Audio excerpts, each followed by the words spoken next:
জীবনে মানুষ তাকেই ভালোবাসে যাকে সে সব থেকে বেশি পছন্দ করে। আর যদি এই ভালো লাগা ছোট থেকে তৈরি হয় তাহলে তো কথাই নেই। সত্যিকারের ভালোবাসাগুলো বেঁচে থাকুক আজীবন।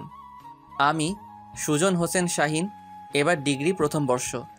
আমি ছোট থেকে ডানপিটে স্বভাবের, কারণ আমি বাবা মায়ের ছোট সন্তান। তবে আমার কাছের মানুষের আমায় খুব ভালোবাসে। আর আমি হুম আমি কারোর জন্যই পাগল নই এখনো।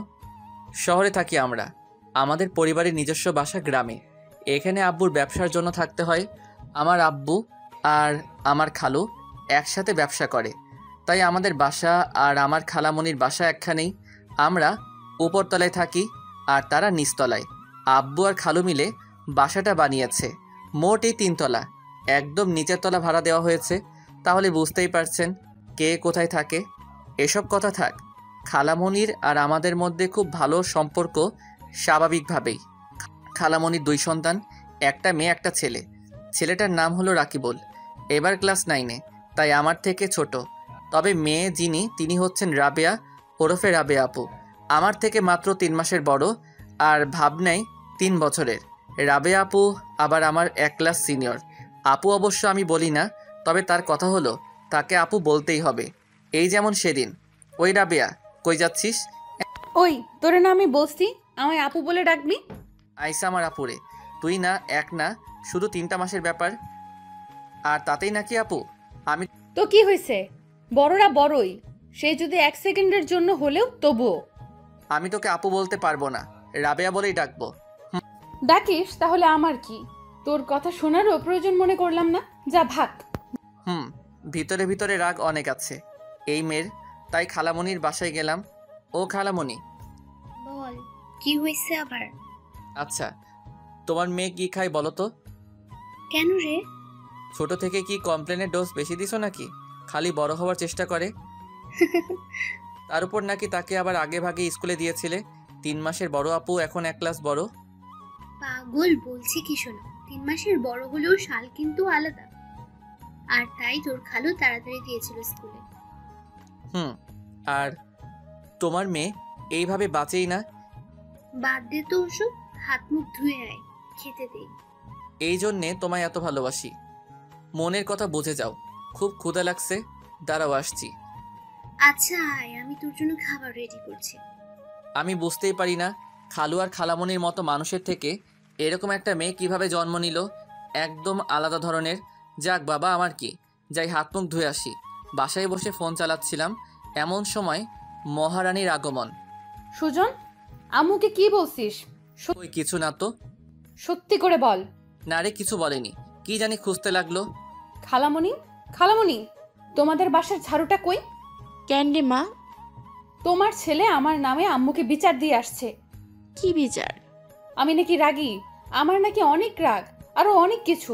সব তো সত্যি বলছি, আর অনেক কিছু কি, এগুলোই তো বললাম শুধু। আজকে কপালে শনি রবি সব আছে মনে হচ্ছে। সুজন, রাবেয়া ঠিক বলেছে। না মানে আম্মু, হ্যাঁ। রাবেয়া মা, আমারে তুই যতগুলো মারবি ততগুলো আমার পক্ষ থেকে এক্সট্রা মারবি। বাসায় বসে খাওয়ার, মানুষের নামে বিচার দেওয়া বের করছি। আম্মা গো, কি কও তুমি? দাঁড়া শয়তান, তোর শয়তানি বের করছি। আপনাদের কি মনে হয় আম্মুর মার খাওয়ার কোনো ইচ্ছা আছে আমার? তার সাথে ওই ডাইনিটার? না, নেই। তাই তো তারা আমার দিকে আসার আগেই বাসা থেকে প্রস্থান করে ফেলি। আজকে বাসায় ঢুকতে দিবে কি না কে জানে। আমার অবশ্য এসব চিন্তা নেই। বাসায় ঢুকতে না দিলে খালামণির বাসা আছে না, আর এমনিতেও খালামণির সামনে রাবেয়া কিছুই করতে পারবে না। তাই বন্ধুদের সাথে আড্ডা দিতে গেলাম। আমি আর রাবেয়া একই কলেজেই পড়ি, আমার থেকে 1 ক্লাস সিনিয়র। তাই তাই কলেজ ক্যাম্পাসে যাওয়ার আগে বলে দিছে যেন আপু আপু বলি, নয়তো নাকি নাক ফাটায় দিবে নাম ধরে ডাকলে। আমিও কম যাই না, তাই দেখব কি করে। একদিন কলেজের মাঠে বসে আছি, এমন সময় রাবেয়া আর ওর বান্ধবীরা যাচ্ছিল। তো আমি ভাবলাম এই সুযোগ কাজে লাগাই। যেই ভাবনা সেই কাজ। ওই রাবেয়া, শুনতো, আমার দিকে চোখ বড় বড় করে তাকিয়ে আছে। রাবেয়া শোন না। রাগী লোক নিয়ে আমার কাছে আসলো। ওর বান্ধবীগুলো কি জানি বলা বলি করছে। এসেই, কি হয়েছে? না মানে তোর এক্সট্রা কলম থাকলে দে তো, বাসায় রেখে আসছি। এই জন্য ডাকলি? এই জন্যই তো। কলম বের করে ছুঁড়ে মারলো। বুঝতে পারছি ভালোই রাগিয়ে দিয়েছি। যাক, আমি সফল। কিন্তু বাসায় এসে যা ঘটলো, তারপর বুঝলাম যে আমি নিজের বিপদ নিজেই ডেকে এনেছি। বাসায় আসলাম, মনে মনে আজ খুব খুশি। মনে হচ্ছে রাবেয়া অপদস্থ হয়েছে সবার সামনে। আহা, এত খুশি লাগে কেন? যাই, বাসায় যাই তাড়াতাড়ি, খুব ক্ষুধা লাগছে। এত বড় কাজ করে আসলাম, বাসায় ঢুকতে যাব, এমন সময় দেখলাম বাসার দরজা আগে থেকেই খোলা। কিছুই বুঝতে পারছি না। আম্মু তো কখনো এভাবে দরজা বন্ধ করে রাখে না। তাহলে মনে তো হচ্ছে আমার জন্যই এইভাবে দরজাটা খোলা রেখেছে। বেশি না ভেবে ঢুকে পড়লাম। ভিতরে যে আমার জন্য শনি অবস্থান করছে তা কি আমার জানা ছিল? ভিতরে যে দেখি আম্মু আর রাবেয়া ঝাড়ু আর ডান্ডা নিয়ে বসে আছে। ভাবলাম কি জন্য বা। আসেন স্যার, আসেন। ও, ধন্যবাদ। আজকে তোর একদিন কি আমাদের 2 দিন। আজকে তোমারও না, আমারও না, সবার একদিন। কিন্তু এগুলো কথা হচ্ছেই কেন? তুই আজ কলেজে কি করছিস? কলেজে গেছি, ক্লাস করছি, বন্ধুদের সাথে আড্ডা দিলাম, আর এই তো বাসায় আসলাম। শয়তান, রাবেয়ার সাথে কি করছিস? ছি, আমার নামে এত বড় অপবাদ! আমি ভালো ছেলে, আমি কিছু করিনি। আরে কুত্তা, আমি বলছি কলেজে খারাপ ব্যবহার কেন করছিস? কই করলাম?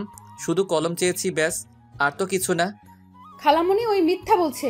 সুজন আমার নাম ধরে ডাকছে আর আমার বান্ধবীগুলোর সামনে অপদস্থ করছে। নাম ধরে ডাকলে আবার কেউ অপদস্থ হয় নাকি? ওই তোরে না বলছি আমাকে নাম ধরে ডাকবি না?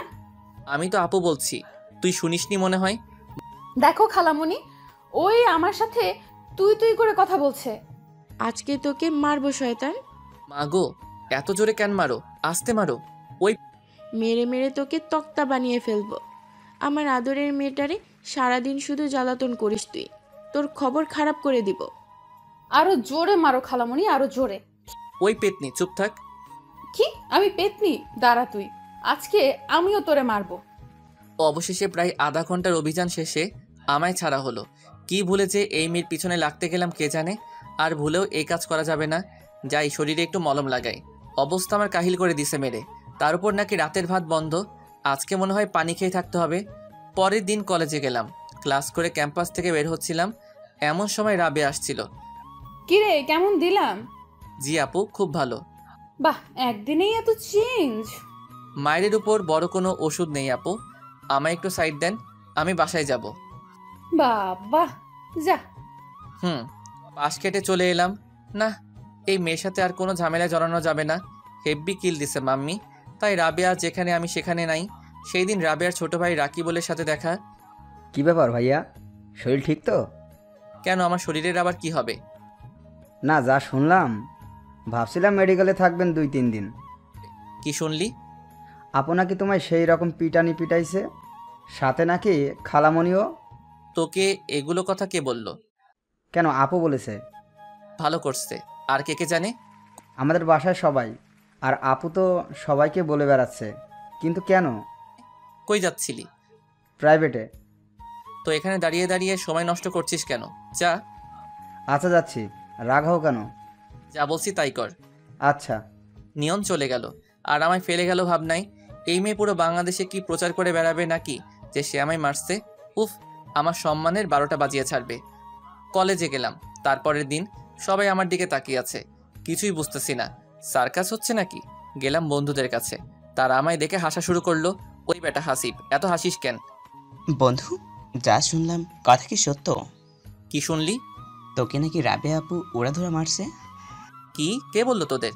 রাবেয়া আপু, মোট কথা কলেজের প্রায় সবাই জানে। এবার বুঝলাম সবাই কেন আমার দিকে ওভাবে চেয়েছিল। রাগ উঠলো খুব। ক্লাস না করে বাসায় চলে আসলাম। আম্মু ডাকলো কিন্তু শুনলাম না। সব কিছু আম্মুর জন্য। আম্মু আমার রুমে আসলো। কি হয়েছে তোর? কিছু না।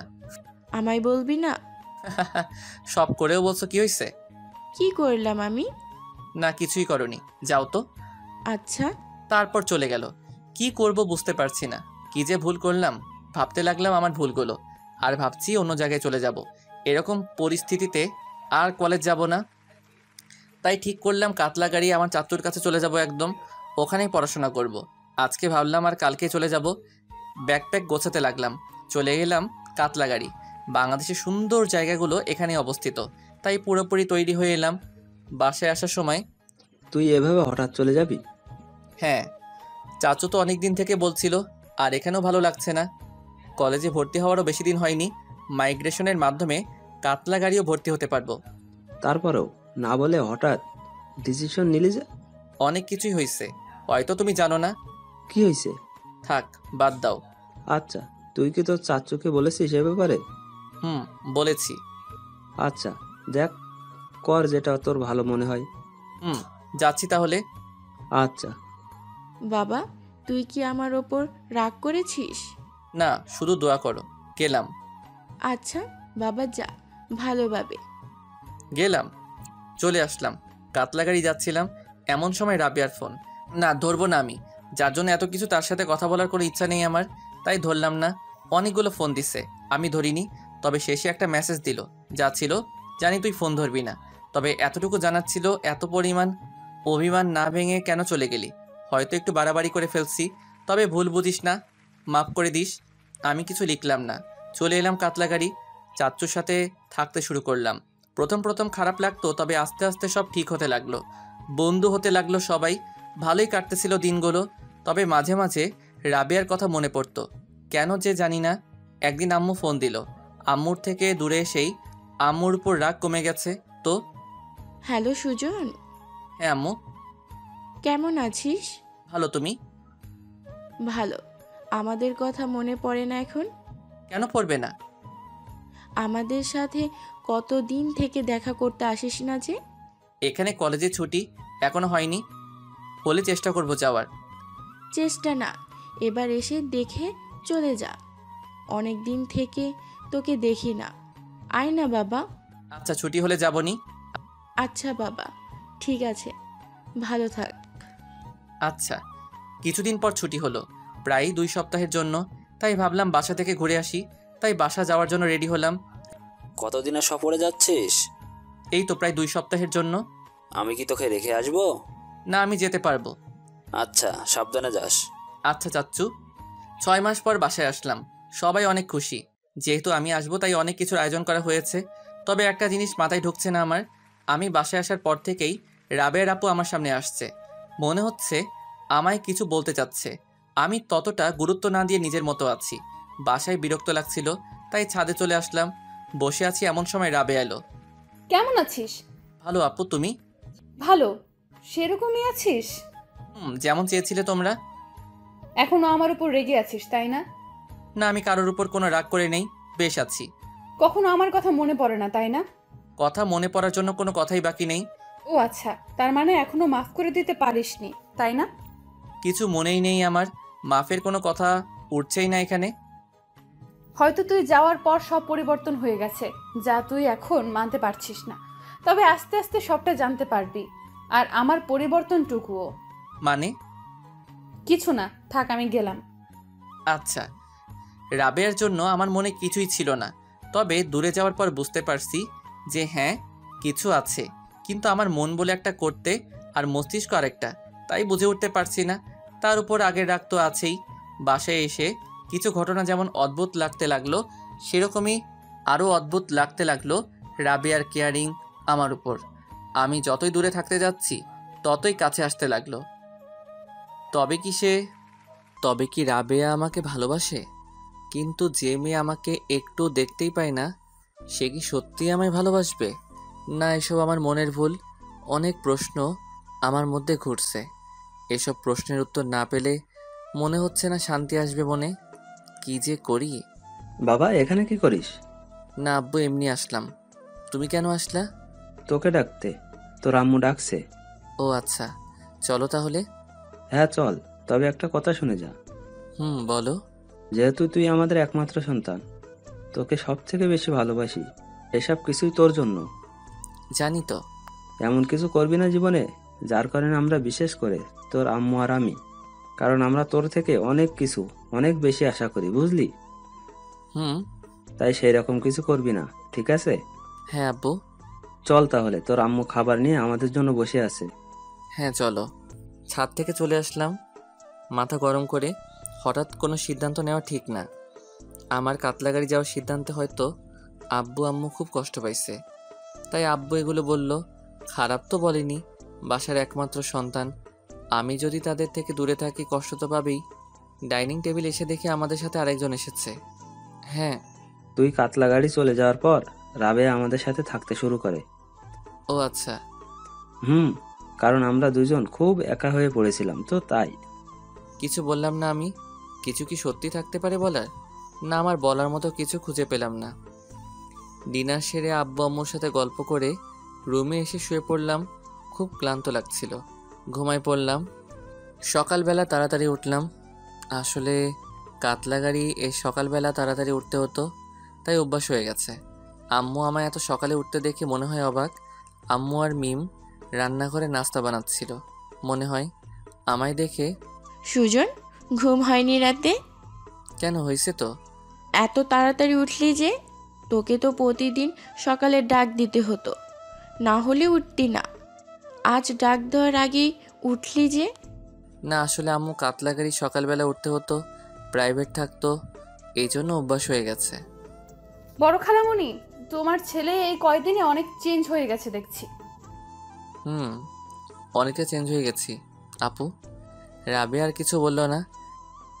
আচ্ছা, তুই ফ্রেশ হয়ে নে, আমি তোর নাস্তা রেডি করছি। না থাক আম্মু, এত তাড়াতাড়ি খাবো না, আমি একটু বাইরে থেকে ঘুরে আসি। আচ্ছা যা। খালামণি, আমিও যাই সুজনের সাথে।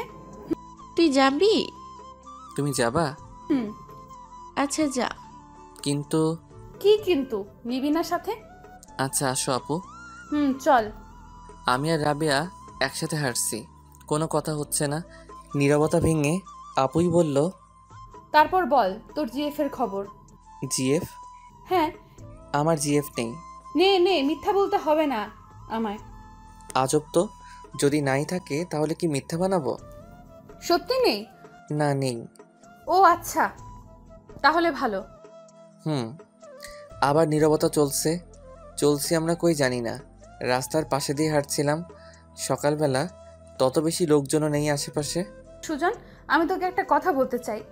হ্যাঁ, বলে ফেলো। আচ্ছা, তুই খুব ঘৃণা করিস আমায়, তাই না? কতবার বলবো আমি ঘৃণা করি না তোমায়? এখন কি প্রমাণ দেখাতে হবে? দেখো। সব থেকে বড় প্রমাণ তো এটাই যে আমি তোমাকে ঘৃণা করলে এতক্ষণ তোমার সাথে হাঁটতাম না, আর তোমার সাথে কথাও বলতাম না। আর কোনো প্রমাণ লাগবে? না, লাগবে না, বুঝে গেছি। বোঝা ভালো। আমার কথাটা এখনো তোকে বলা হয়নি কিন্তু। বলো তাহলে আমার সামনে দাঁড়িয়ে। সুজন, আমি তোকে ভালোবেসে ফেলেছি, বিশ্বাস কর। যেদিন তুই চলে গেলি সেদিন হতেই বুঝতে পারলাম যে তুই কতটা গুরুত্বপূর্ণ ছিলি আমার জীবনে। তোর কথাগুলো, তোর তুই করে বলা, তোর নাম ধরে ডাকা, সব কিছু। আর খুব করে বুঝতে পারলাম যে আমার জন্যই হয়তো তুই চলে গেলি। আমি কিছু করতে পারিনি, কিছুই করার ছিল না আমার। জানি আমি, সব দোষ আমার ছিল। বিশ্বাস কর, তুই চলে যাওয়ার পর তোর শূন্যতাটা গভীরভাবে আঁকড়ে ধরেছিল আমায়। সারাদিন শুধু তোর কথা মনে পড়ে, আর এই কারণেই হয়তো আজকে তোকে ভালোবেসে ফেলেছি। তুই আমায় ফিরিয়ে দিবি আমি জানি, কিন্তু খুব ইচ্ছে করছিল বলে দেওয়ার, কারণ আমি সত্যিই খুব দোষী। আর এই দোষের ভারটা অনেক বড়। আমি একটা ছেলেকে তার পরিবারের থেকে, আর একটা বাবা মাকে তার ছেলের থেকে দূরে করে দিয়েছি, সব আমার জন্যই। এই 6 মাস আমি দেখেছি তারা কেমন ছিল, কিভাবে কষ্টগুলোকে চাপা দিয়ে সবার সাথে হাসি মুখে কথা বলতো। আমি সব দেখেছি। তাই আমি চাই তুই আমায় গ্রহণ না করতে পারিস, ঠিক আছে? এটা মেনে নেওয়া যাবে, তবে আমায় মাফ করে দে প্লিজ। মাফ করে দিতে পারি, এক শর্তে। কি শর্ত? আমি তো সব শর্ত মানতে রাজি। আমি যতদিন বাসায় আসছি না, আব্বু আম্মুকে সামলানোর দায়িত্ব তোমার। কেননা তোমার কারণেই তাদের থেকে দূরে যেতে হয়েছে আমায়। আমার বাবা মা হয়তো তোমায় খুব ভালোবাসে, তাই তাদের খেয়াল এখন তোমাকেই রাখতে হবে। ব্যাস, এতটুকুই। পারবো, আমি পারবো তোর শর্ত রাখতে। পারলেই ভালো। আর আমার কথাটা? আমার কথা রাখতে পারলে আমিও চেষ্টা করব। ও আচ্ছা। বাসায় চলে আসলাম, ফ্রেশ হয়ে খাওয়া দাওয়া করে রুমে আসলাম। ভাবছিলাম রাবেয়া কি আমার কথা রাখতে পারবে? পারলে তো হলোই, কিন্তু পারবে মনে হচ্ছে। কেননা আমি ছিলাম না যখন, তখন তো সেই আমার আব্বু আম্মুর খেয়াল রাখছে। অবশ্য আমার এর থেকে বেশি কিছুই চাওয়ার নেই। ভাবছিলাম এমন সময় আমার রুমে রাবেয়া এলো। আচ্ছা, আমি কি তোর পছন্দ নই? এই কথাটা হচ্ছে কেন? আমার কথার উত্তর দে। প্রয়োজন মনে করছি না। বাহ, খুব ভালো। মানে? হ্যাঁ, এটাই। মানে? বুঝে নেওয়ার থাকলে বুঝে নাও। এই কঠিন কঠিন কথা কোথায় শিখলি বলতো? সব কিছুই শিখে নিতে হয়। হুম, শুধু অনুভূতিগুলোই শিখলি না। সময় আসলে সেটাও শিখে নিব না হয়। তাই তাই। হাসতে হাসতে বের হয়ে গেল। ক্রাশ খেলাম নাকি জানি না, তবে অনেক ভালো লাগা কাজ করছিল। যে কয়েকদিন বাসায় ছিলাম সবসময় রাবিয়া ছিল পাশে। খুনসুটি নানা বিষয় নিয়ে গল্প হতো আমাদের মাঝে। আব্বু আম্মু খালামণি খালু সবাই আমাদের এত ভালো সম্পর্ক দেখে তো অবাক, তবে মনে মনে খুশি অবশ্য।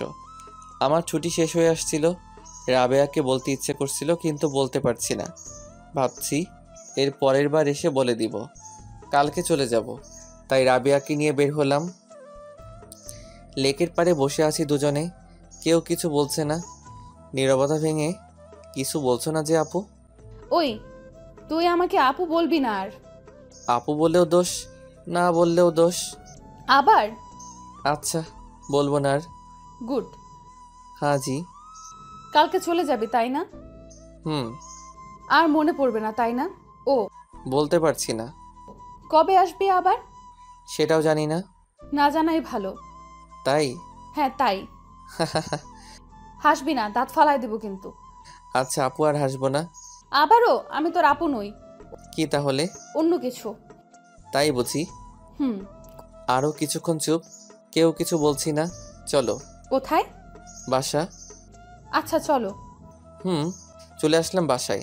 পরের দিন চলে যাব কাতলাগাড়ি, তাই সবার মন খারাপ। আমারও ভালো লাগছে না, আব্বু আম্মুর জন্য আর একজনের জন্য। কিন্তু ভুল সিদ্ধান্ত নেওয়ার জন্য যেতেই হবে। আবার কাতলাগাড়ি, কিছুই করার নাই। আজ চলে যাব। রেডি হচ্ছি। সকাল থেকে রাবিয়াকে দেখছি না, মন খারাপ মনে হয়। বের হলাম বাসা থেকে। আব্বু রেল স্টেশন রেখে আসবে, ট্রেনে যাব বাসায়। ভালোভাবে যাবি, নিজের খেয়াল রাখবি। আচ্ছা আম্মু। আমাদেরকে প্রতিদিন ফোন দিবি, আচ্ছা। আর সময় পেলে চলে আসবি। আচ্ছা। ভালো থাকিস। তোমরাও। হুম। আব্বু রেখে আসলো। যাওয়ার সময় দূর থেকে রাবেয়াকে দেখছিলাম, চেয়েছিল, মনে হচ্ছিল কাঁদছিল। আজব মেয়ে, আমি কি একবারই চলে যাচ্ছি? পরের বার ছুটি পেলে এসে বলে দিব। কাতলাগাড়ির সময়গুলো কাটতে চাচ্ছিল না, তবে আমার সাথে রাবেয়ার প্রতিদিন কথা হতো, ভালোই চলছিল। না বলেও। এরই মধ্যে একটি ঘটনা ঘটে গেল, যেটি আমার জীবনকে আবার বদলে দিল। একদিন রাতে ঘুমাচ্ছিলাম, এমন সময় আব্বুর ফোন। এত রাতে তো আব্বু সাধারণত ফোন দেয় না, তাহলে আজ কেন? কোনো বিপদ হলো না তো? ভাবতে ভাবতেই ফোন ধরলাম। হ্যালো আব্বু। হ্যাঁ সুজন। হুম। বাবা তুই তাড়াতাড়ি বাসায় চলে আয়। বাসায় যাব? কিন্তু কেন? তুই তোর চাচুকে নিয়ে কাল সকালবেলায় বাসায় চলে আয়। কিন্তু কেন, কি হয়েছে? তুই আগে আয়, তারপর বলবো। হ্যালো হ্যালো বলেই কেটে দিল। কি হয়েছে? কোনো অঘটন? আমার মাথা কাজ করছে না। রাবেয়াকে ফোন দিলাম, রিং হচ্ছে কিন্তু ধরছে না। চাচ্চুকে ডেকে বললাম, কিন্তু চাচ্চু কিছু বলছে না। কি হয়েছে? খুব চিন্তা হচ্ছে। তাই সকাল সকাল বাসে করে রওনা দিলাম বাসার উদ্দেশ্যে। এখনও খুব চিন্তা হচ্ছে, ভাবতে বা কল্পনা করতেও পারছি না। সারা রাত মিম আর আব্বুকে ফোন দিলাম কিন্তু ধরছে না। কি যে হয়েছে, কেউ কিছু বলছে না। বাসায় পৌঁছে যা শুনলাম তার জন্য আমি মোটেই প্রস্তুত ছিলাম না। ভোরে রওনা দেওয়ার ফলে আমাদের বাসা পৌঁছাতে দুপুর লেগে যায়। বাসায় এসে দেখি নিস্তব্ধতা বিরাজ করছে। মনে হচ্ছে কিছু একটা অঘটন ঘটেছে এখানে, কিন্তু আমি কিছু আন্দাজ করতে পারছি না। বাসার ভিতরে ঢুকলাম, সবাই চুপ হয়ে বসে আছে। আমি আম্মুর কাছে গেলাম। আম্মু আম্মু কি হয়েছে?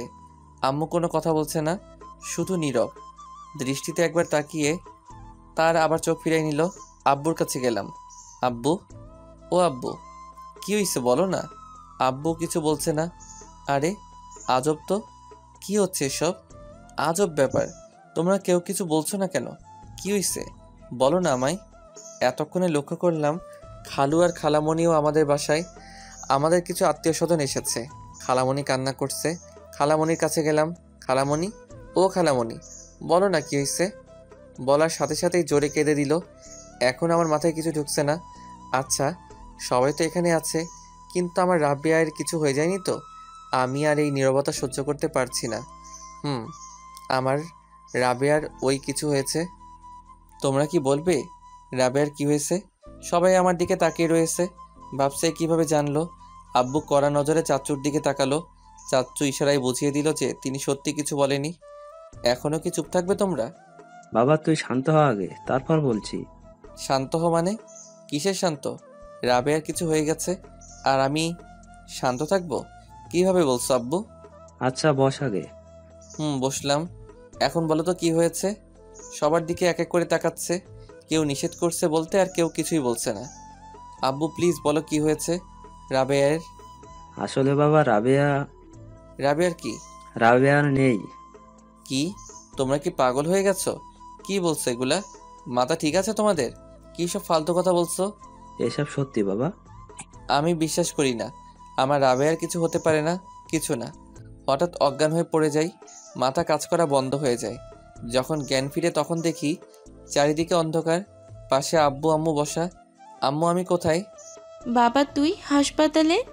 হাসপাতালে কেন আমি? তুই অজ্ঞান হয়ে পড়েছিলি। ও আচ্ছা। জানো আম্মু, আমি একটা খারাপ স্বপ্ন দেখলাম। রাবেয়া নাকি চলে গেছে। বলো তো, রাবেয়া কি আমায় ছেড়ে কোথাও যেতে পারে? খুবই বাজে স্বপ্ন। হ্যাঁ বাবা, এগুলো স্বপ্ন, তুই বিশ্রাম কর। আমার খুব ঘুম পাচ্ছে আম্মু, খুব। ঘুমা তাহলে। আচ্ছা। হাসপাতাল থেকে বাসায় আসলাম ৮ম দিনে। আমার প্রথম যেদিন জ্ঞান ফিরে সেদিন ৫ম দিন ছিল। যা মানে এই ৫ দিন টানা অজ্ঞানে ছিলাম। এখন স্বাভাবিক হয়ে আসছি। তবে একটা মেয়ের কথা খুব মনে পড়ে, খুবই। আমার রাবেয়াকে। কত বড় হতভাগা আমি, যে জানাতেও পারলাম না মেয়েটাকে আমি কতটা ভালোবাসেছিলাম তাকে। সব ছেড়ে চলে গেল রাবেয়া। প্রতিদিনের মতো সেদিনও গিয়েছিল কলেজে। তার বাবা তার জন্মদিনে তাকে একটা স্কুটি গিফট করেছিল, ওটা করে যাওয়া আসা করতো। কিছুদিন আগে তার জন্মদিন ছিল, এই মাসেই। আমি লাল চুড়ি কিনে পাঠিয়ে দিয়েছিলাম অনেকগুলো। তো সেদিন বাড়ি ফেরার পথে রাস্তায় স্কুটির নিয়ন্ত্রণ হারিয়ে ফেলা, পড়ে যায়। তখন পর্যন্ত কিছু হয়নি। এমন সময় বেপরোয়া গতির একটি ট্রাক এসে, আর বলতে পারছি না। ডাক্তার বলেছিল বাঁচানো সম্ভব না। তবুও অনেক চেষ্টা করা হয়েছিল, কিন্তু কিছুই কাজে লাগেনি। সেদিন রাতে সে না ফেরার দেশে চলে যায় আর রেখে যায় তার প্রিয় ডায়েরিটা আমার জন্য। খুব পচা মেয়ে, আমায় একলা করে চলে গেল না ফেরার দেশে। এখন আমি কাকে নিয়ে বাঁচব? তাই ডায়েরিটা খুললাম, সব জায়গাতেই আমার নাম। তবে এক জায়গায় গিয়ে থমকে গেলাম, কিছু লেখা তুলে ধরলাম। প্রিয় সুজন, ওই পাগল, তুই কি আমায় কখনো বুঝবি না? আমি তোকে কতটা ভালোবাসি জানিস তুই? আমিও জানি তুই আমায় ভালোবাসিস। তোর শর্ত পূরণ না হওয়া পর্যন্ত আমায় বলবি না, আমি জানি। বুদ্ধু, আমায় আগে বলে দিতি, তারপর দেখতি আরও মন দিয়ে তোর শর্ত পালন করতাম। বোকা কোথাকার। ঠিক আছে, আমি অপেক্ষা করব। তুই জানিস তোর যা চুড়িগুলো আমার লাইফে বেস্ট গিফট। এত সুন্দর চুড়ি আমি তো ভেবেই রেখেছি, যেদিন তুই বাসায় আসবি সেদিনই তোর দেওয়া চুড়িগুলো পরে তোর সামনে যাব। জানিস এখন কেন জানি একলা একলা মনে হয় রে। তোকে হারানোর ভয় কাজ করে। মনে হচ্ছে আস্তে আস্তে আমি তোর থেকে দূরে সরে যাচ্ছি। কেন যে এই অদ্ভুত খেয়ালগুলো ভেসে উঠছে জানি না। আমি তো তোকে ছেড়ে যাব না, তাই না রে? কারণ আমি তো তোকে এত এত এতগুলো ভালোবাসি, খুব ভালোবাসি রে, খুব ভালোবাসি। তোকে ছেড়ে কোথাও যেতে চাই না। আমায় কখনো ভুল বুঝিস না রে। ইতি, তোকে সব থেকে বেশি ভালোবাসে যে রাবেয়া। আমি আমার চোখের পানি ধরে রাখতে পারিনি। সত্যি আমার রাবেয়া আমায় রেখে অনেক দূরে চলে গেছে, অনেক অনেক দূরে। আমার রাগী আপু আমায় আর কখনো রাগ দেখাবে না, আমার নামে আর কখনো নালিশ করবে না আম্মুর কাছে, আমায় আর বকা দিবে না নাম ধরে ডাকলে, আমায় আর কখনো ভালোবাসবে না। সে নেই, সে আর নেই, সে সত্যি আর নেই। দাঁড়িয়ে আছি রাবেয়া এর কবরের সামনে। তাকে শেষ দেখা হয়নি আমার। আম্মু বলেছিল শেষবার দেখতে চেয়েছিল তোকে, তাই তোর আব্বু তোকে তাড়াতাড়ি আসতে বলেছিল। কিন্তু আমি শেষ কথাও রাখতে পারিনি। হাতে ডায়েরি, চোখে পানি, আর সাথে আমার দেওয়া সেই চুড়িগুলো। এই রাবেয়া, এই কথা বলো না। কেন এভাবে আমায় ছেড়ে চলে গেলে? আমার কথা শোনার প্রয়োজনে মনে করলে না একবার? আমায় নাকি তুমি ভালোবাসো, তাহলে এভাবে ছেড়ে চলে গেলে কেন? ওই কথা বলছো না কেন? একা একা শুয়ে আছো, আমার কথার গুরুত্বই দিচ্ছ না তুমি। কেন এভাবে আমায় ছেড়ে চলে গেলে? আমায় ছাড়া থাকতে কি তোমার একটু কষ্ট হচ্ছে না রাবেয়া? এই দেখো, আমি তোমার জন্য তোমার দেওয়া লাল চুড়িগুলো নিয়ে এসেছি। তুমি না আমার সামনে পড়তে চেয়েছো? এই ওঠো না, আমার কাছে ফিরে আসো না। আমি যে তোমায় খুব ভালোবাসি, খুব। যেটা বলার ছিল হয়তো আর কোনোদিনই বলা হবে না, তবে আমি তোমায় এভাবে হারাবো তা আমার কল্পনাতেও ছিল না। হয়তো বলতে পারিনি, তবে তোমায় আমি অনেক ভালোবাসি আর আজীবন ভালোবেসে যাব। ভালো থেকো ওই না ফেরার দেশে, স্মৃতি নিয়ে বেঁচে থাকবো তোমার সারা জীবন। ভালো থেকো ভালোবাসা। চোখের পানি তো তাই আনমনে গড়িয়ে পড়ে। কাছের মানুষগুলো দূরে চলে যাওয়ার সময় যে আটকানো যায় না। বাসায় আসলাম অনেকক্ষণ পরে। সবাই অনেক চিন্তিত ছিল, কেউ জানে না কই গেছিলাম। কই গেছিলি বাবা? কোথাও না। আমাদেরকে বললি না? আমরা তোর জন্য চিন্তা করছিলাম। একটু বাইরে গেছিলাম। তোর চোখ মুখ ওরকম হয়েছে কেন? কিছু না আম্মু, এমনি। আমি ঘরে যাব, আমার খারাপ লাগছে। আচ্ছা যা। শোনার আগেই চলে এলাম ঘরে। আব্বু আম্মু কথা বলা বলি করছে। ছেলেটা এমন হয়ে গেল কেন? কেন, তুমি মনে হয় জানো না? রাবেয়াকে অনেক ভালোবাসতো মনে হয়। আমরাও কি কম ভালোবাসতাম? আমাদের মেয়ের মতো ভালোবাসতাম। আজ যদি বেঁচে থাকতো তাহলে দুজনকে এক করে দিতাম। আমিও। আমার ছেলেটার কষ্ট আর আমার সহ্য হচ্ছে না। আমিও সেটাই ভাবছি। এখানে থাকলে আরো বেশি কষ্ট পাবে। আর কাতলা গাড়ি যাবে না নাকি, তাই দূরে কোথাও পাঠাই দেই। ভালো বুদ্ধি, এটাই করো। তাহলে তো সুজনের সাথে কথা বলে দেখতে হয়। বলো কথা। আচ্ছা, বলবো এখন। রাতে খাওয়ার টেবিলে বসে খাচ্ছিলাম। যদিও বা আমার খিদে নেই, তবুও আম্মু জোর করে টেবিলে নিয়ে এলো। খাচ্ছিলাম, এমন সময় আব্বু। সুজন, তোর সাথে কিছু কথা ছিল আমার। হ্যাঁ বলো। এখন কেমন আছিস বাবা? ভালো। তোর মুখ দেখেই বোঝা যায় তুই কেমন ভালো আছিস। আমি অন্য বিষয় নিয়ে তোর সাথে কথা বলতে চাইছিলাম। বলো। আমি আর তোর আম্মু ভাবছিলাম যে তোকে বাইরে পাঠাই দিব। তুই তোর গ্র্যাজুয়েশন কমপ্লিট করে আয়। এখনই? এখনই। আচ্ছা, আমি ভেবে দেখি। একবার ভেবে দেখ, বাইরে গেলে ভালো লাগবে আর তার সাথে তোর গ্র্যাজুয়েশনও কমপ্লিট করতে পারবি। ভেবে দেখব। হ্যাঁ দেখ। রাতে শুয়ে আছি, রাবেয়ার কথা খুব মনে পড়ছে। আচ্ছা, এসবের পিছনে আমার দোষ নেই তো? জানি না আমার দোষ আছে কিনা আমার, তবে তাকে না বলা আর হঠাৎ হারিয়ে ফেলার ব্যথা সবসময় আমায় কাঁদাচ্ছে। আমি পারছি না আর সহ্য করতে, তাই সিদ্ধান্ত নিয়ে নিলাম আব্বু যা বলছে তাই করব। পরের দিন সকালবেলা নাস্তা করার সময় আব্বুকে বললাম, আব্বু আমি ভেবে দেখেছি। কি সিদ্ধান্ত নিলি? আমি বাইরে যাব। খুব ভালো, আমি সবকিছুর ব্যবস্থা করছি। আচ্ছা। ভালো সিদ্ধান্ত নিছি বাবা। বাইরে চলে এলাম। ভালো লাগছিল না কিছুই। নদীর পাড়ে হাঁটছিলাম। মনে পড়ে গেল আগেরবার কাতলাগাড়ি যাওয়ার আগে রাবেয়া আর আমি এখানে একসাথে এসেছিলাম। আর আজ সব অতীত। কিছুদিনের মধ্যে আমার পাসপোর্ট ও ভিসা হয়ে যায়, স্কলারশিপ হয়ে যায় ইউএসএ একটি ভালো কলেজে। তাই সেখানেই চলে যাব। দেখতে দেখতে সেদিনটি এলো যেদিন চলে যাব। এয়ারপোর্টে আব্বু আম্মুর কাছে বিদায় নিয়ে ইমিগ্রেশন কমপ্লিট করে ফ্লাইটে উঠলাম। সব কিছু ফেলে নতুনের উদ্দেশ্যে পাড়ি জমালাম। ইউএসএ আমার মামাতো ভাই শাহিদুল থাকে, তার বাসাতেই ওঠার কথা।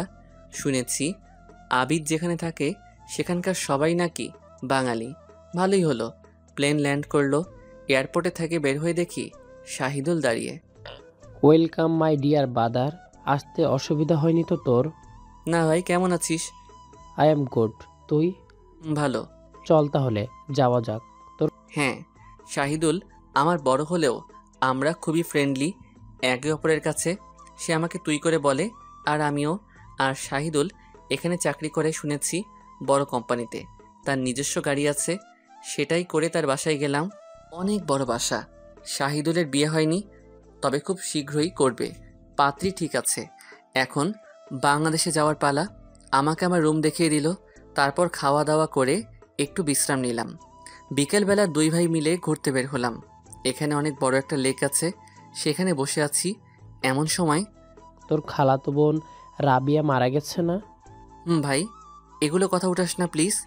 না, আমি আসলে উঠাতে চাচ্ছিলাম না, কেননা আমি সব জানি, কিন্তু একটা কারণে উঠালাম। কি কারণ? পিছনে দেখ। কি? ঘুরে তাকালাম। আমি নিজের চোখে বিশ্বাস করতে পারছি না। আমার থেকে কয়েকশো হাত দূরে রাবেয়া দাঁড়িয়ে। আমি কল্পনাই করতে পারছি না এটা কি সত্য। তারপর কি হলো আমার ঠিক মনে নেই। আমি অজ্ঞান হয়ে পড়ি। রাবেয়া আমার সামনে। আমার বিশ্বাস হচ্ছে না। এটা কিভাবে সম্ভব? না না, আমি মনে হয় স্বপ্ন দেখছি। এটা সত্য হতে পারে না। তবে কি আমি ভুল দেখছি? আমার থেকে কয়েকশো হাত দূরে দাঁড়ায় আছে। শাহিদুলকে বললাম, এটা কিভাবে সম্ভব? আমি ও তাই ভাবছি। ভাই, আমি নিজেই ওর কবর দেখেছি। তাহলে কিভাবে আমাদের সামনে রাবিয়া? জানি না আমি। আরে এত কিছু জানাজানির কি আছে? চল যে রাবিয়াকেই জিজ্ঞাসা করলেই হলো। চল। রাবেয়ার কাছে গেলাম। কথা বলছিল। আমার আসার এখানে একদিন হচ্ছে। এত তাড়াতাড়ি কিভাবে এলো? আর এখানে তো তার পরিচিত কেউ নেই। তাহলে এরা কারা? সত্যি কি এই মেয়ে রাবেয়া? কিন্তু আমার ভুল হবার কথা নয়। এতদিন একসাথে বড় হলাম, আমার চোখ ভুল হতে পারে না। কে তাহলে এই মেয়ে? আমার রাবেয়া কি? রাবেয়ার কাছে গেলাম। রাবেয়া আমার দিকে ঘুরে তাকালো। কাকে বলছেন? রাবেয়া, আমায় চিনতে পারছিস না? কে রাবেয়া আর আপনিই বা কে? রাবেয়া, আমি সুজন। আপনার কোথাও ভুল হচ্ছে। আমি রাবেয়া নই, আমি সুস্মিতা। কি? জি, আপনাদের কোথাও ভুল হচ্ছে। ও দুঃখিত, আসলে আমাদের একটু ভুল হয়ে গেছে মনে হয়। সরি। It's okay. সুজন, এদিকে আয়। আমায় টেনে দূরে নিয়ে গেল শাহিদুল ভাই। আমি কিছুই আন্দাজ করতে পারছি না কি হচ্ছে এসব। রাবেয়া আমায় চিনতে পারছে না। সে নিজেকে কেন সুস্মিতা বলছে? ভাই, কি বলছে রাবেয়া এসব? শান্ত হ ভাই, আগে শান্ত হ, তারপর সব বিশ্লেষণ করা যাবে। আমি শান্তই আছি ভাই, কিন্তু এসব আমার কেন কিছু মাথায় ঢুকছে না। আচ্ছা, এই নে, তুই পানি খা আর একটু শান্ত হয়ে বস। আমি একটু আসছি। কই যাও? একটু খবর নিয়ে আসি এই সুস্মিতা এর ব্যাপারে। ও আচ্ছা, শাহিদুল ভাই গেল খবর নিতে। আমার মনে শুধু একটাই কথা বারবার মনে হচ্ছে, আমি রাবেয়াকে চিনি। এই মেয়ে রাবেয়া, কিন্তু কেন তাহলে আমায় চিনতে পারছে না? এত কাছ থেকে দেখে আর কথা বলে, এটা তো শিওর হয়েছে যে এই রাবেয়া। কিন্তু রাবেয়াই যদি হয়, তাহলে মিথ্যা কেন বলছে আমায় সে? তবে কি সত্যি এই মেয়ে সুস্মিতা, রাবেয়া নয়? শাহিদুল ভাই না আসা পর্যন্ত কিছু বলা যাচ্ছে না। প্রায় আধা ঘন্টা পর ভাইয়া এলো। এসেই সরাসরি, বাসায় চল। কি হয়েছে ভাই? এরকম কেন দেখাচ্ছে তোকে? কিছু কি জানতে পারলি? আচ্ছা। আগে বাসায় যাই, তারপর এই ব্যাপারে কথা বলবো। এর আগে একটা কথাও শুনতে চাচ্ছি না এ ব্যাপারে। ও, আপনাদের হয়তো বলাই হয়নি। এমনিতে ভাই খুব ভালো, কিন্তু যদি তার রাগ হয় তাহলে আমাদের ভাই বোনের কাছে অত্যন্ত ভয়ানক হয়ে ওঠে। তাই আর রাস্তায় কিছু বললাম না। বাসায় আসার পর, ভাইয়া কি হয়েছে? অনেক কিছুই জানতে পারলাম। কি জানতে পারলি? মেয়েটা সত্য বলছে। কি সত্য বলছে? যে মেয়েটা সুস্মিতা রাবিয়া নয়। এটা কিভাবে সম্ভব? অসম্ভবের কি আছে? তোর সামনেই তো দেখলি। আর যা বলতে চাচ্ছি তা তো শুনতে হয়তো বিশ্বাস করতে বাধ্য হবি। কি বলবি? সুস্মিতা ছোট থেকেই এখানে থাকে। কি কি বলছিস? হ্যাঁ, যা সত্য তাই বলছি। সুস্মিতার বাসা এখানেই? তার আঙ্কেল আন্টির সাথে এখানেই থাকে। সব থেকে বড় কথা, আমাদের এই শহরেই থাকে। কি বলছো? ছোট থেকে যদি এখানে থাকে তাহলে এত ভালো বাংলোতে পাওয়ার কথা না? আর আঙ্কেল আন্টি দুজনেই বাঙালি, তো স্বাভাবিকভাবেই বাংলা তার মাতৃভাষা। আর সে তো এখানে ছোটবেলায় আসছে, তাহলে ভাষা নিশ্চয়ই শিখে এসেছিল। আচ্ছা, আঙ্কেল আন্টির সাথে থাকে মানে? আর বাবা মা নেই, ছোটবেলায় নাকি মারা গেছে, তাই ছোট থেকে আঙ্কেল আন্টির সাথে থাকে। বুঝলাম, কিন্তু কিভাবে এক চেহারার দুইজন মানুষ হতে পারে? হতে পারে, জানিস না এক চেহারার সাথে লোক পৃথিবীতে থাকতে পারে? জানতাম, কিন্তু বিশ্বাস করতাম না। এখন তো বিশ্বাস করতেই হবে। জানি না আমি। ভাই, আমি রুমে গেলাম। আচ্ছা যা। আমার রুমে চলে এলাম। আমার কিছু ভালো লাগছে না। ক্ষণিক মুহূর্তের জন্য মনে হচ্ছিল মনে হয় রাবেয়াকে ফিরে পেলাম, কিন্তু না, এই সব কিছু মিথ্যে। সব কিছু ভাবতে ভাবতে ঘুমাই পড়ি। সকালবেলা উঠে একটু ভালো লাগছিল, কিন্তু রাবেয়ার কথা মনে পড়ল। খারাপ লাগাটা বেড়ে গেল। আজকে আবার কলেজে জয়েন করার প্রথম দিনেই আবার ওরিয়েন্টেশন ক্লাস। তাই রেডি হয়ে শাহিদুল ভাইকে বলে বেরিয়ে পড়লাম কলেজের উদ্দেশ্যে। কলেজে গেলাম। ক্লাস শুরু হলো। কাউকে চিনি না, তাই কারো দিকে তাকাচ্ছিলামও না। হঠাৎ চোখ যায় পিছনের দিকে। সেই চেনা প্রিয় মুখটা আবার ভেসে উঠল। রাবেয়ার মতো দেখতে সেই মেয়েটি। তাহলে কি সেও আমার সাথে পড়ে একসাথে? ভাবতে ভাবতে ক্লাস শেষ, বের হয়ে আসছিলাম, এমন সময় এক্সকিউজ মি। ঘুরে দেখে আমায় ডাকছে। কে ডাকছে বলার প্রয়োজন পড়বে না মনে হয়। জি, আমায় বলছেন? আপনি ছাড়া এখানে কি কেউ বাংলা বুঝবে? না। আপনি এখানেই পড়বেন? জি। ভালোই হলো, একজন বাঙালি বন্ধু পাওয়া গেল।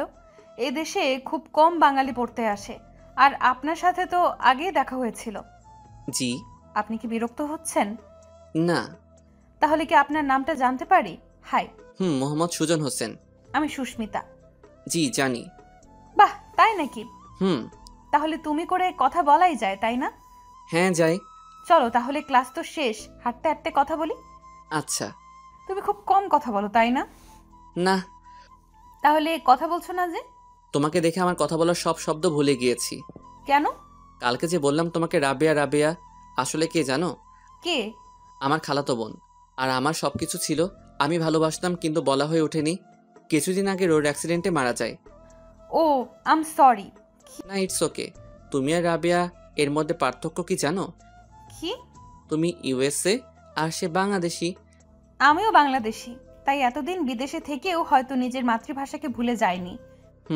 বুঝতে পারছি। জি। সে কি আমার হুবহু কার্বন কপি ছিল? পুরো। ও। তারপর সুস্মিতা এর সাথে কথা বলে এসে বাসায় যাই। সেখানে গিয়ে বাংলাদেশে আব্বু আম্মুকে ফোন দেই। কথোপকথনের মাঝেই একটা আশ্চর্যজনক তথ্য পাই, যা আমার পৃথিবীটাকে আবার ঘুরিয়ে দেয়। কলেজ থেকে বাসায় আসলাম, এসেই ফ্রেশ হয়ে খাওয়া দাওয়া করলাম। রাতের বেলা আব্বু আম্মু ফোন দেয়। কেমন আছিস বাবা? আলহামদুলিল্লাহ ভালো আম্মু, তুমি? ভালো। কেমন কাটছে ওখানে? ভালো, তবে একটা ঘটনা ঘটে গেছে এখানে। কি ঘটনা? কিছু কি হয়েছে তোর? না না, তেমন কিছুর কথা না, অন্যরকম কিছু, যা তোমরা কল্পনাও করতে পারবে না। কি তাহলে? রাবেয়াকে দেখেছি। কি বলছিস? মাথা ঠিক আছে তোর? আচ্ছা মা, ভিডিও কলে কথা বলি। আচ্ছা, তোর বাবাকে বলে দিচ্ছি। দাও। আর হ্যাঁ খালামণি আর খালুকেও একটু ডেকে নিয়ে আসো প্লিজ, সবার সাথে গুরুত্বপূর্ণ কথা আছে। আচ্ছা দাঁড়া। কেটে দিলাম ফোন। এখন এদের সবাইকে সত্যটা বলতে হবে আর বোঝাতে হবে। ও হ্যাঁ, আজকে কলেজ থেকে আসার সময় সুস্মিতা ওর একটা ছবি তুলে রাখি প্রমাণের খাতিরে। কিছুক্ষণ পর মা ইমো অ্যাপসে ভিডিও কল দিল, রিসিভ করলাম। হাই। বল, কি জানো বলছিলি তোর আম্মুকে? আসলে আমি রাবিয়াকে দেখছি। কি বলছিস এসব বাবা? আমি সত্যি বলছি খালামণি। কি করে ইউএসএ যাবে? আমার মেয়ে তো। শান্ত হও, এই দেখো। সবাই বিস্ময়ের দৃষ্টিতে ছবির দিকে দেখছিল। এটা কিভাবে সম্ভব? রাবেয়া বেঁচে আছে? কিন্তু আমি তো নিজ হাতে আমার মেয়েকে কবর দিয়েছিলাম। এ সুস্মিতা। সুস্মিতা? হ্যাঁ, ওর নাম সুস্মিতা। কিন্তু এ তো পুরোপুরি রাবিয়ার মতো দেখতে। এই জন্যই তোমাদের একসাথে কথা বলতে ডাকছি। কি কথা? আচ্ছা খালামণি, রাবেয়ার কি যমজ কোনো বোন আছে? না, রাবেয়ার কোনো জমজ বোন নেই। না বাবা, রাবেয়া মা আমার একমাত্র মেয়ে। কি মনে করো না যদি হারাই যাই ছোটবেলায় বা জন্মের পর? না রে বাবা, এরকম কিছুই না। সব থেকে বড় কথা কি জানো তোমরা? কি? সুস্মিতা বাবা মা নেই, সে তার আঙ্কেল আন্টির সাথে থাকে। আর একটা জিনিস সুস্মিতা আমায় বলেছে, সিক্রেট হিসেবে রাখতে বলছিল, কিন্তু তোমাদের জানা জরুরি। কি? সুস্মিতা এখানে নতুন, কিন্তু তার আঙ্কেল আন্টি বলছে সে ছোট থেকেই এখানে আছে। কিন্তু সুস্মিতা বলছে আমার মনে নেই কিছু, শুধু সবকিছু নতুন লাগছে। মানে তাহলে তুই কি ভাবছিস? আমি কি ভাবছি তোমরা ভালোভাবে বুঝতেছো। তার মানে সুস্মিতাই রাবেয়া? কিন্তু কি করে? তোমরা বলেছিলে রাবেয়া চেহারা শনাক্ত করা যাচ্ছিল না, তাই না? শুধু ওর স্কুটি দেখে ওকে তোমরা শনাক্ত করছো, তাই না? খোঁজ নাও কলেজে গিয়ে, সেদিন আসলে কি ঘটছিল। কেউ না কেউ তো কিছু দেখে থাকবে, আমার বিশ্বাস। এই আমার রাবেয়া। কি হতে পারে বলতো? তোমরা একটা জিনিস কি লক্ষ্য করছো? রাবেয়ার শুধু চেহারা চিনতে পারছিলে না, তাই না? কিন্তু কাপড় তো যেটা পরে গিয়েছিল সেটাই ছিল পরনে। আমি যতদূর ভাবতে পারি, হয়তো যদি এমন হয় যে রাবেয়া খুব কাছের কোনো বান্ধবী, যে রাবেয়া এর স্কুটি নিয়ে গেছিল। বাবা, এমনটা কি হতে পারে? আমি তো জানি না খালামণি, এখন সব বিষয় নিয়ে জানতে হবে। খালা, সব বুঝলাম, কিন্তু এরকম কিছু হলে রাবেয়া তোকে চিনতে পারলো না কেন? সেটাই খোঁজা দিচ্ছে খুব করে বাবা। কি হতে পারে? হ্যাঁ, সেটাই তো কথা। আচ্ছা, আমি দেখছি, তোমরাও একটু খবর নাও। আচ্ছা। বাই। হ্যাঁ ভাই। আব্বু যে কথা বলল, এটা নিয়ে বেশি চিন্তা আমার। কি হতে পারে এই কাহিনীর রহস্য? শাহিদুল ভাইয়ের সাথে কথাগুলো শেয়ার করলাম। বলল, যা করবি ভেবে চিন্তা করবি। পরের দিন কলেজে গেলাম। রাবেয়া মানে সুস্মিতার সাথে দেখা। কেমন আছো? ভালো, তুমি?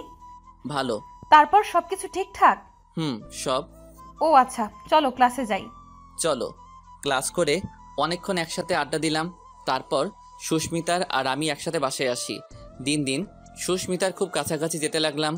আমরা অনেক ভালো বন্ধু হয়ে গেছিলাম। একে অপরকে খুব সময় দিতে লাগলাম।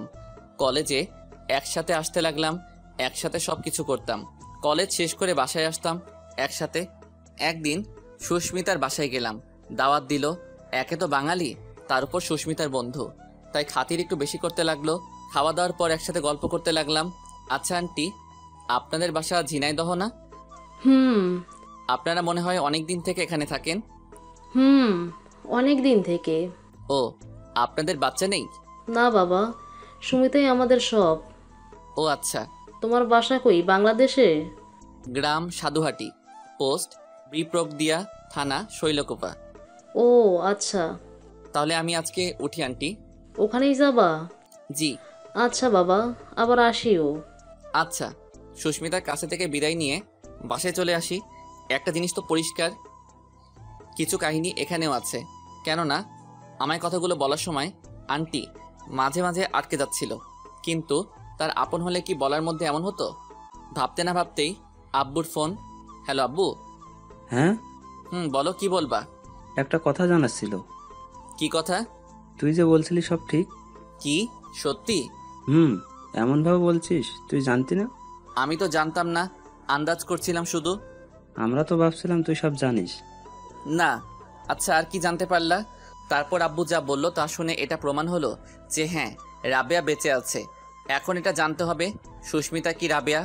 সেদিন আসলে যা ঘটেছিল, আব্বুর কথার মাধ্যমে যা বুঝতে পারলাম তা হলো রাবেয়া প্রতিদিনের মতো সেদিনও কলেজে যায়। ক্লাস শেষ করে বাসায় ফিরতে ধরছিল, এমন সময় তার খুব কাছের বান্ধবী তানিমার সাথে তার দেখা হয়। তানিমা তাকে তার বাসায় ছাড়তে বলে। রাবেয়া রাজি হয়ে যায়।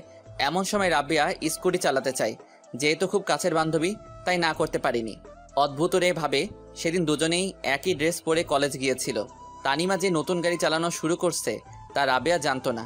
3 রাস্তার মোড়ে এসে মোড় ঘোরার সময় একটি ট্রাক এসে তাদেরকে চাপা যায়।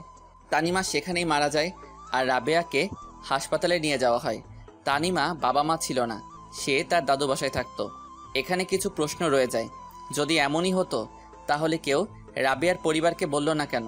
রাবেয়াকে তো হাসপাতালে নিয়ে যাওয়া হয়, তাহলে সে সুস্থ হয়ে বাসায় ফিরল না কেন?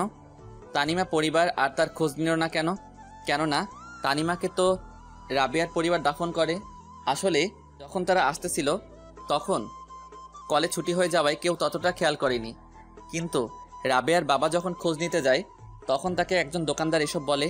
পরে একই ঘটনা 3 রাস্তার মোড়ে যেও জানতে পারে, যেখানে আগে যাওয়া হয়নি, তাই আগে জানতে পারিনি এই ব্যাপারে কিছু।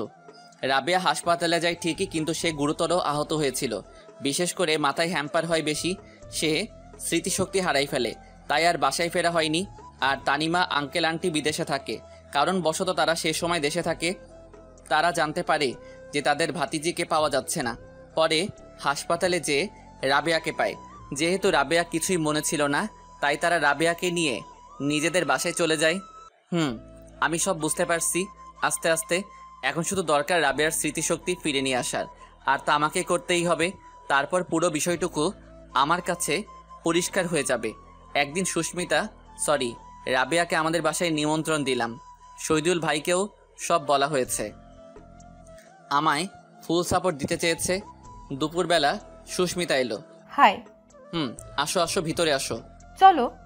আসো। বাহ, এত বড় বাড়িতে তোমরা দুজন শুধু থাকো? জি। ও, চলো বাসাটা ঘুরে দেখাই তোমাকে।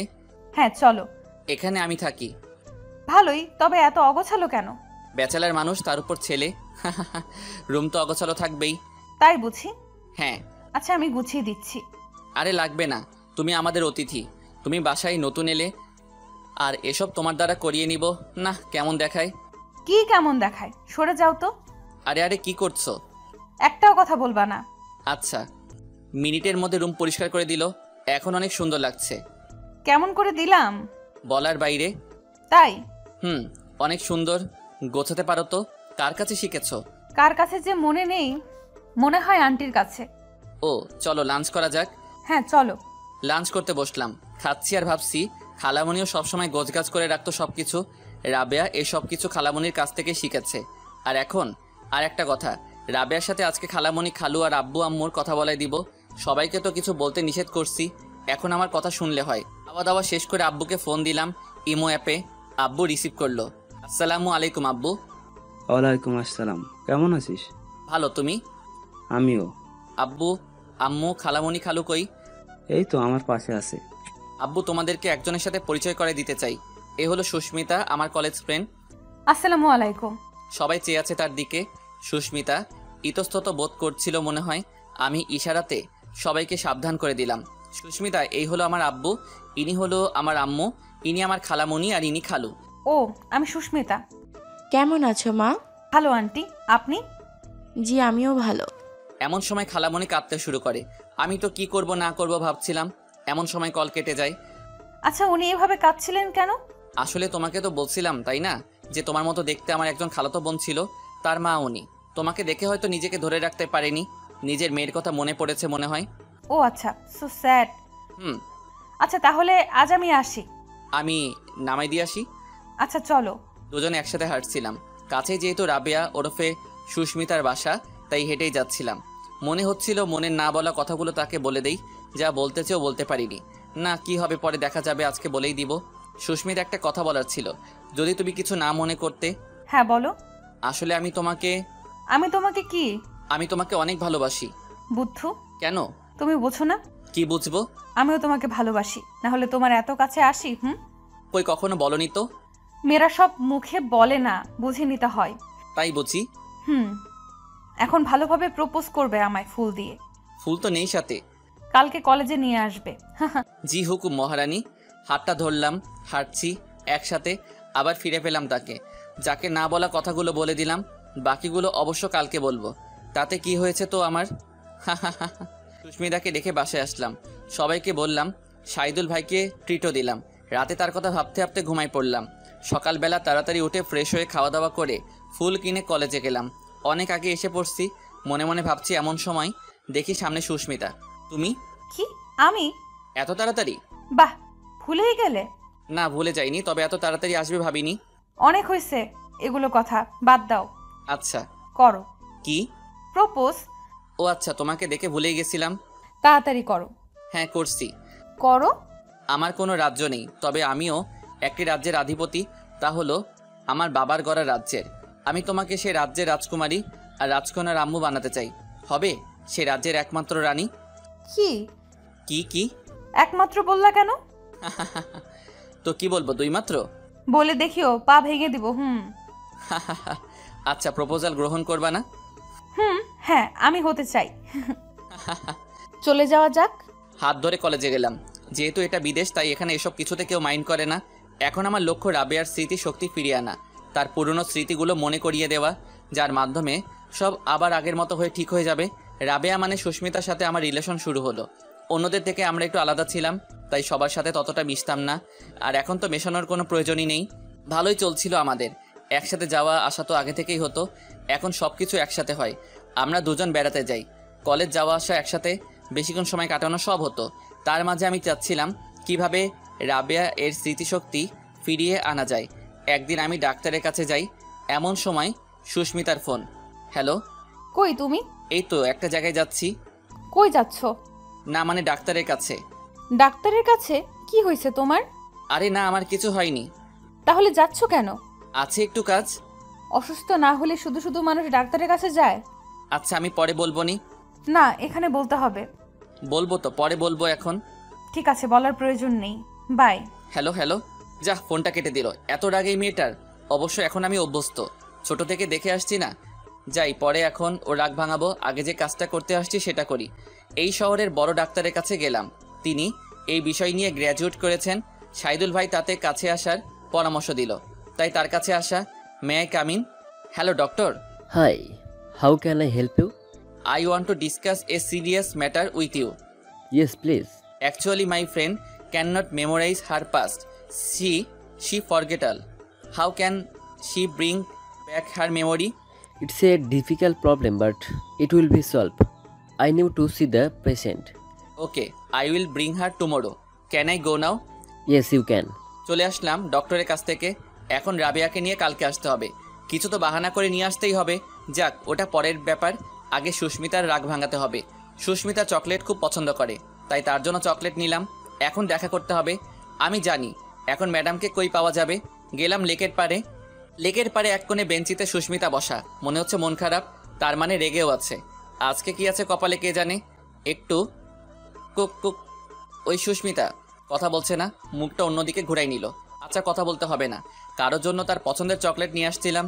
এখন কথাই যদি না বলে আমি খেয়ে ফেলি। চকলেটটা বের করে যেই খেতে যাব অমনি ছো মেরে আমার হাত থেকে কেড়ে নিল। ঘুষ দেওয়া হচ্ছে তাই না?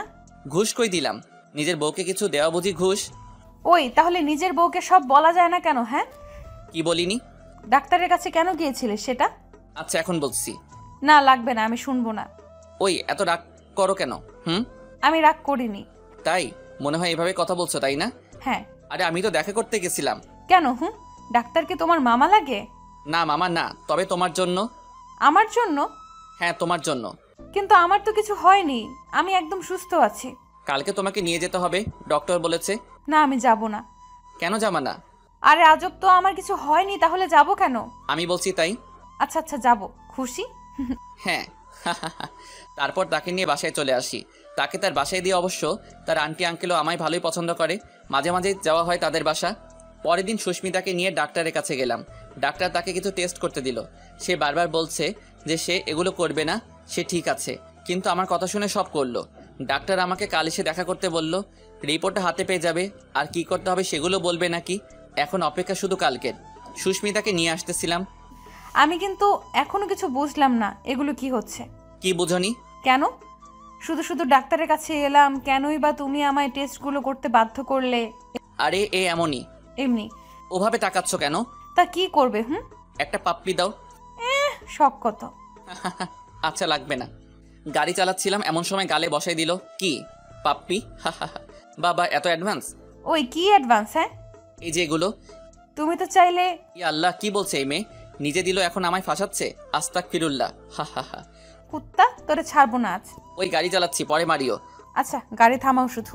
তারপর সুস্মিতাকে তার বাসায় নামিয়ে দিয়ে কিছু কিল ঘুষি খেয়ে সাথে অন্য কিছু, আপনারা জেনে কি করবেন, পার্সোনাল ব্যাপার, নিয়ে বাসায় আসলাম। রাতে বাবা মা খালামণি খালু সবার সাথে এই ব্যাপারে কথা বললাম। তারপর সুস্মিতার সাথে কথা বলেই ঘুম। খুব ক্লান্ত, সারাদিন অনেক ব্যস্ততার মধ্যে কেটেছে। আজ ছুটির দিন, তবে ডাক্তার আজই যেতে বলেছেন। আমায় রাতে ফোন দিছিলেন, বলেছেন ওনার নাকি অনেক গুরুত্বপূর্ণ কথা আছে, তাই সকাল সকাল যেতে বলেছেন। গেলাম, ডাক্তারের কাছে চলে গেলাম। তিনি অনেক কিছু বলল। তার কথা সারমর্ম এই যে রাবেয়া এর ব্রেনে ইনজুরি ছিল, কিন্তু এখন সে সুস্থ। যদি তার প্রপার ট্রিটমেন্ট করা হতো তাহলে এতদিনে তাকে সুস্থ করে তোলা সম্ভব হতো। এখন একটাই উপায় আছে, রাবেয়াকে তার আগের বাসায় নিয়ে যাওয়া, সেখানে যেখানে সে সবার সঙ্গে থাকলে, পরিবেশটাকে দেখলে আস্তে আস্তে সব চিনতে পারবে সে। এতটুকুই। এটা নাকি সিম্পলের উপর গর্জিয়াস আইডিয়া, কি জানি। এখন শুধু কিছু একটা ব্যবস্থা করে রাবেয়াকে নিয়ে বাংলাদেশ ফিরতে হবে। তবে সবথেকে বড় বাধা হলো তার আন্টি আঙ্কেল। বসে আছি সুস্মিতাদের বাসায়, সামনে বসে আছে সুস্মিতা ও তার আঙ্কেল আন্টি। কিছুক্ষণ আগে তাদের সামনে একটি প্রস্তাব রেখেছি। ও অনেক আগে মনে হয় চলে এলাম। দাঁড়ান, সব কিছু খুলে বলছি। কি করব, কিভাবে সুস্মিতাকে বাংলাদেশে নিয়ে যাব ভাবছিলাম। আমার জানা মতে এটাই একটা পথ, যার মাধ্যমে হয়তো সুস্মিতাকে সেখানে গিয়ে সব মনে করিয়ে দিয়ে ওর স্মৃতিশক্তি ফিরে আনা যাবে। কিন্তু কিভাবে নিয়ে যাব? এমন সময় আলাদিনের চেরাগের জিনি হয়ে এলো শাহিদুল ভাই। এত টেন্স দেখাচ্ছ তোকে? সুস্মিতার সাথে কিছু হয়েছে নাকি? না, সুস্মিতার সাথে কিছু হয়নি, তবে একটা সমস্যা হয়েছে। কি সমস্যা? খুলে বললাম সব। ভাই সব শুনে কিছুক্ষণ ভাবলো, কি জানি। তারপর আমার কাছে একটা আইডিয়া আছে, তবে আমার এখন ইচ্ছে নেই। তোদের যদি সাহায্য হয় এর জন্যই বলছি। কি বলিস? আছে আইডিয়া? তাড়াতাড়ি বল রে ভাই। আমার বিয়ে এর মাধ্যমে। মানে তোর বিয়ের মাধ্যমে? ঠিক বুঝলাম না। আরে শোন, তুই তো জানিস আমার বিয়ে ঠিক হয়ে আছে মিষ্টির সাথে। আপনাদের আগেই এই বিষয়ে বলা হয়েছিল, তবে ভাবির নাম বলা হয়নি। তো পুরোটা শুনবি? আচ্ছা বল। আমাদের এখন বিয়ে হয়ে গেলে সবাইকে বাংলাদেশ যেতে হবে, তোকেও। এখন এ পাশে দেখ, সুস্মিতাদের সাথে আমাদের একটা ভালো সম্পর্ক তৈরি হয়েছে, তাই না? তাদেরকে অনুরোধ করলে তারাও হয়তো যাবে, তাই না? তো তুই আগে যাবি না হয় সুস্মিতাকে নিয়ে, ব্যাস হয়ে গেল। রাবিয়াকে মানে সুস্মিতার আঙ্কেল আন্টিও তোকে পছন্দ করে, তাই না? আমার মনে হয় না মানা করবে। কিন্তু এত তাড়াতাড়ি বিয়ের আয়োজন হঠাৎ করে, সব কি ঠিক হবে? সেটা আমার উপরে ছেড়ে দে। আচ্ছা ভাই, অনেক ধন্যবাদ। জানের ভাই তুই, এক নিমেষেই সব সমস্যা সমাধান করে দিলি। এজন্য আমি তোর থেকে বড় আর তুই আমার ছোট। নে নে। কি? আরে কিছু না ভাইয়া, শুধুমাত্র 1 সপ্তাহ সময় নে, পরিবারকে সব বোঝাই, সবাই মেনে নেয়। আর 1 মাসের মধ্যে মিষ্টি আপু আর ভাইয়ের বিয়ে। অবশ্য তারাও রিলেশন করে বিয়ে করছে, তাই আমার অবস্থাটা ভালোভাবেই বুঝছে। এখন শুধু আঙ্কেল আন্টিকে বোঝাবো কিভাবে সেটাই ভাবছি। আন্টি আর আঙ্কেলকে বললাম, তারা ভাবছে বাবা এভাবে কি আমরা আমাদের মেয়েকে যেতে দিতে পারি? আঙ্কেল, আমাদের তো ভ্যাকেশনস চলছে, একদিক দিয়ে ঘোরাও হবে আর ভাইয়ার বিয়েও খাওয়া হবে। আর আমাদের পরিবারটা কত বড় সে সম্পর্কেও জানতে পারবে সুস্মিতাও। তাই আমরা এটা চাচ্ছিলাম, যদি আপনাদের আপত্তি না থাকে তো। আচ্ছা, হঠাৎ করে তো কিছু বলা যাচ্ছে না। সুস্মিতা, তোমার মতামত কি? যাক, অবশেষে শান্তি। আমারও ইচ্ছা করছে যেতে চাচ্চু, ঘুরতে পারবো অনেক। আচ্ছা ঠিক আছে, তাহলে কবে যাবা তোমরা? তাহলে পরশুদিন যেতে চাচ্ছি আঙ্কেল। আচ্ছা, আমি সব ব্যবস্থা করছি। আচ্ছা আঙ্কেল, আজ তাহলে যাই। আচ্ছা বাবা। খাওয়া দাওয়া করা হয়েছিল আগেই, চলে এলাম। এসেই ভাইয়াকে জোরালোভাবে জড়াই ধরলাম। আরে পাগল, কি করছিস? তুমি না থাকলে হয়তো এসব হতো না। নে হয়েছে, আমি কিন্তু ফ্রি ছাড়ছি না তোকে। কি নেবে বলো শুধু, তারপর দেখো। আমার বিয়ে কিন্তু ধুমধাম করে হওয়া চাই, সব দায়িত্ব তোকে নিতে হবে। হাজার হোক প্রথম বিয়ে, কোনো কম যেন না থাকে। আর সাথে রাবিয়াকেও নিবি। শুধু দেখো কি করি, আমি ফাটিয়ে দিব। তবে প্রথম বিয়ে মানে আরও বিয়ে করবা নাকি? মিষ্টি আপুকে ফোন দিয়ে বলবো? না ভাই প্লিজ, না হলে আমার 12টা বাজাই দিবে। আচ্ছা বলছি না। হুম। তারপর কেটে গেল 2 দিন। আজ সুস্মিতা মানে রাবিয়াকে নিয়ে বাংলাদেশ যাব। আজকে অবশ্য পৌঁছাবো না, 2 দিন লাগবে এখান থেকে বাংলাদেশে ল্যান্ড করতে। দুজনে সবার কাছে বিদায় নিয়ে বের হলাম। বিয়ের কিছুদিন আগে আঙ্কেল আন্টিও আসবে বলল, ভাইয়া 15 দিন আগে, আর আমরা যাচ্ছি 1 মাস আগে। অনেক ফাস্ট আমরা। তবুও আমার মনে হচ্ছে এই সময়টা কি যথার্থ রাবিয়াকে স্মৃতি ফিরিয়ে আনার জন্য? জানি না, যাক আগে যাওয়া হোক, তারপর না হয় ভাবা যাবে। সব কিছু শেষ করে প্লেনে উঠলাম। আমি আর রাবিয়া পাশাপাশি, আমার হাত ধরে আছে আর আমার কাঁধে মাথা দিয়ে আছে। টেক অফের সময় তার নাকি ভয় লাগে, তাই অনেক কথা হয়েছে এর মাঝে রাবিয়ার সাথে। কি করবে, কই থাকবে, কাকে কি বলে ডাকবে, সব। মেয়েটা পাগল, আর এই পাগলামিটা আরও যাতে না বাড়ে সেদিকে খেয়াল রাখতে হবে। 2 দিনের লম্বা ভ্রমণ শেষ করে বাংলাদেশে নামলাম, সাথে এক রাশ ক্লান্তি। বিমানবন্দরে অনেকে এসেছে আমাদের নিয়ে যেতে। আব্বু, রাবেয়ার ছোট ভাই, খালু, আম্মু, খালা, মিষ্টি আপু, সবার সাথে পরিচয় করাই দিলাম। আব্বু আম্মুর সাথে সুস্মিতার সাথে কথা বলছে। খালামণি, খালু চুপ। তোমরা চুপ যে। দেখ না, নিজের মেয়ে নিজের বাবা মাকে চিনতে পারছে না। চিন্তা করিও না, সব ঠিক করার জন্যই ওকে এখানে আনা। দেখো সব ঠিক করে দিব। এটা যেন হয় বাবা। এটাই হবে।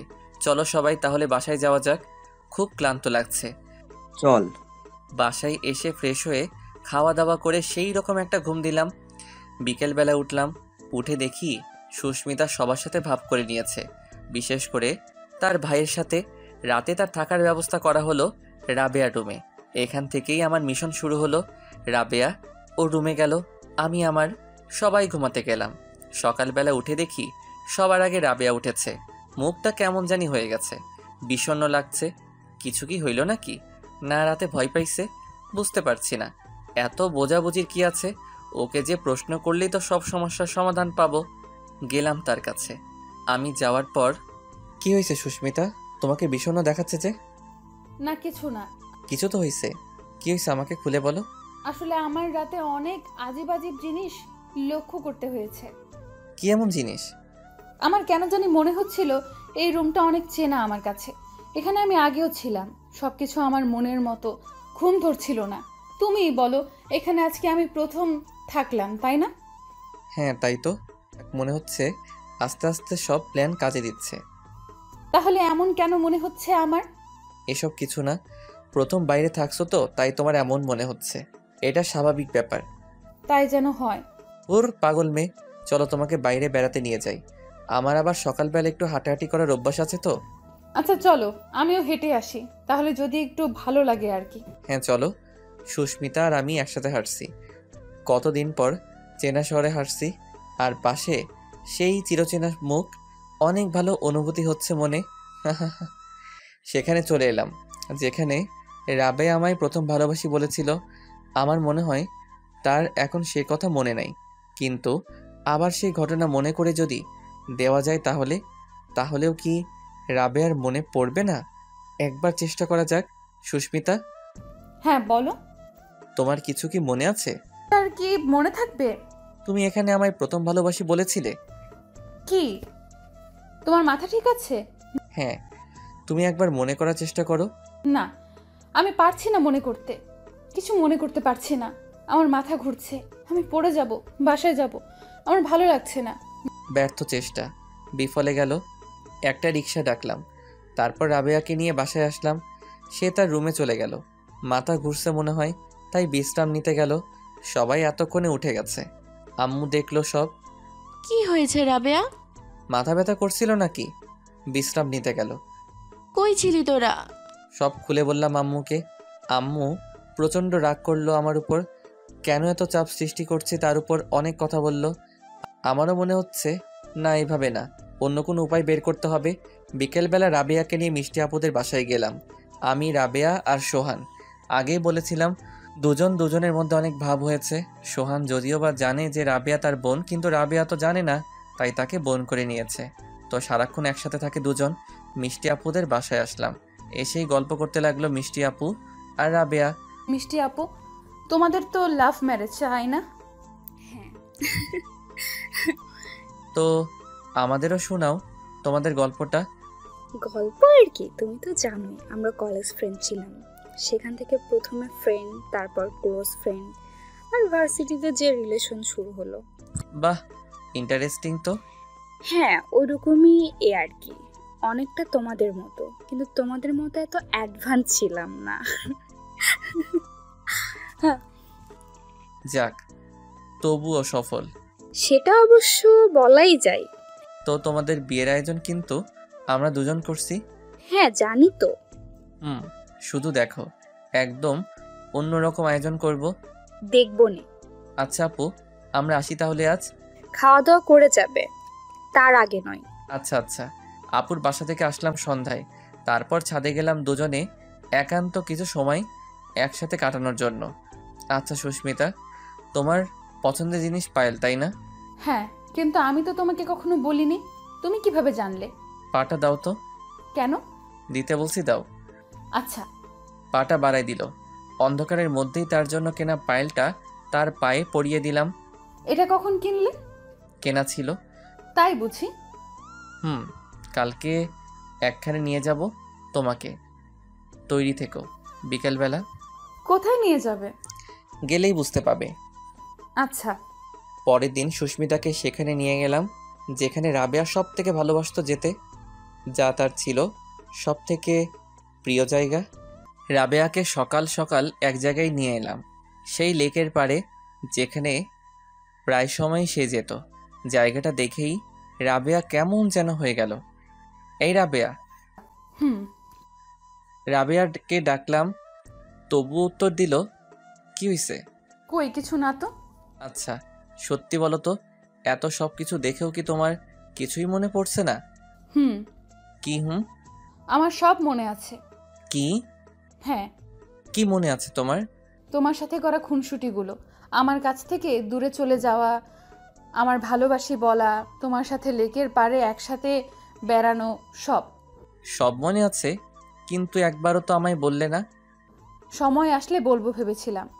কবে এসব কথা মনে পড়েছে? যেদিন প্রথম আমি আমার রুমে যাই, আমার নিজস্ব যে ডায়েরি ছিল সেটা পড়ি, তারপরেই আমার আস্তে আস্তে সব মনে পড়তে লাগলো। তবু আমায় বলনি? না, ভেবেছিলাম তো যখন সময় হবে তখন নিশ্চয়ই বলে দেব তোমায়। যাক, তাহলে আমি সফল, তাই না? তা জানি না, তবে ধন্যবাদ। জানোই না যখন, তাহলে ধন্যবাদ কেন? আমার পাশে সবসময় থাকার জন্য। এর জন্য ধন্যবাদ? হ্যাঁ। আমার পাশে তুমি থাকবে না আর? তোমার পিছু ছাড়লে তো। তাই নাকি? হ্যাঁ জি। আচ্ছা, তাহলে তো এতদিন ঘটে যাওয়া সব কিছু তোমার মনে আছে, তাই না? হুম। আমায় একটু বলবে যে আসলে কিভাবে কি হয়েছিল, আর তুমি বা কিভাবে ইউএসএ চলে গিয়েছিলে? আমাদের অ্যাক্সিডেন্টের পর কি হয়েছিল সেটা মনে নেই, তবে আমার যখন জ্ঞান ফিরে আমি কাউকে চিনতে পারছিলাম না। আসলে আমার কিছু মনেই ছিল না। তখন হয়তো আমায় তাদের পরিবারে নিয়ে যাওয়া হয় আর একটা পরিচয় দেওয়া হয় আমি তাদের মেয়ে। তারপর চাচু চাচি আমি ইউএসএ চলে গেল। যদিও বা তারা বলেছিল যে আমি ছোট থেকেই এখানেই থাকি, কিন্তু আসলে আমার কিছু মনে পড়ছিল না, তাই ধরেই নিয়েছিলাম ওখানেই থাকি। তবে চাচু চাচি খুব ভালো, আমার অনেক খেয়াল রেখেছে। এখন তারা যে এমন কেন করলো তা আমি জানি না। তারপরেই তো তোমার সাথে দেখা, বাকিটা তো জানো। তবে তোমায় দেখেই বুঝে ফেলেছিলাম তুমি আমার অনেক চেনা, তাই তো তোমার সাথে বন্ধুত্ব আর তারপর তোমায় ভালোবাসা। বাপরে, অনেক বড় ঘটনা। হ্যাঁ, অনেকটা। তো ম্যাম, এখন যাওয়া যাক। সবাইকে তো বলা উচিত, তাই না? হুম। বাসায় এসেই সোজা খালামণির বাসায় কলিং বেল বাজালাম। খালামণি দরজা খুলল। কি রে সুজন? আরে সুস্মিতাও যে, আসো আসো ভেতরে আসো। সুস্মিতা নয়, রাবেয়া খালামণি। মানে?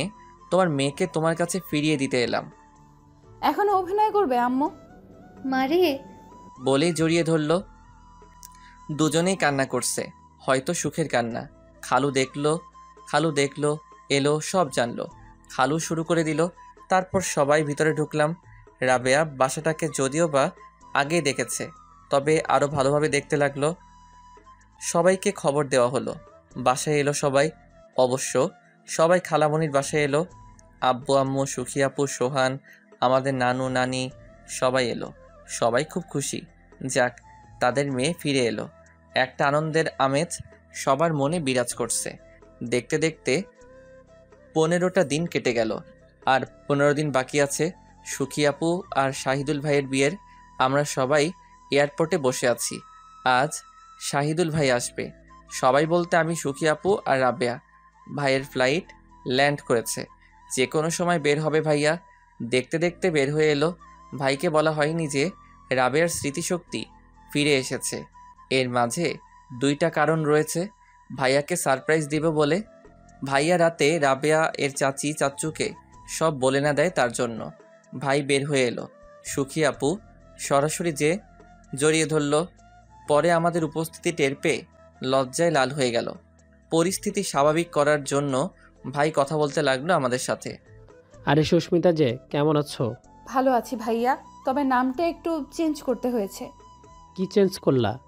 সুস্মিতা থেকে রাবেয়া। মানে? আসলে ভাই, রাবেয়ার সব মনে পড়ে গেছে।